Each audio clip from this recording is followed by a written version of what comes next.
મિત્રો નમસ્કાર, જય જવાન જય કિસાન।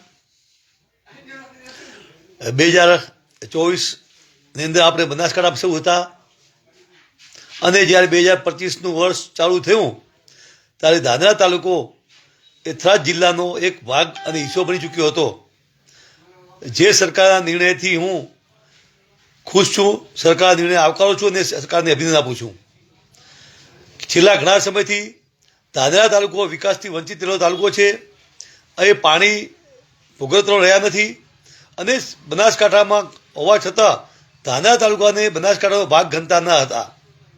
તેથી આજે જ્યારે થરાદ જિલ્લામાં ધાનેરા તાલુકાનો સમાવેશ થયો ત્યારે આ રાજનેતાઓને જે વિરોધ કરી રહ્યા છે તેમને મારે કહેવા માગું છું કે તમારે વિરોધ કરવો હોય તો પાણી માટે આંદોલન કરો।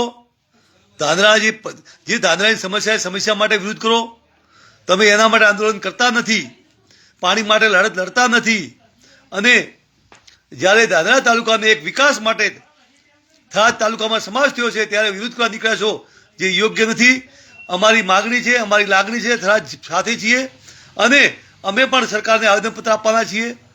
અમે પણ આવેદનપત્ર મારફત સરકારે રજૂઆત કરી છે કે ધાનેરા તાલુકો એ થરાદ પર રહેવો જોઈએ, કોઈ ફેરફાર થવો જોઈએ નહીં। અસ્તુ, જે ભારત માતા કી જય, જય કિસાન।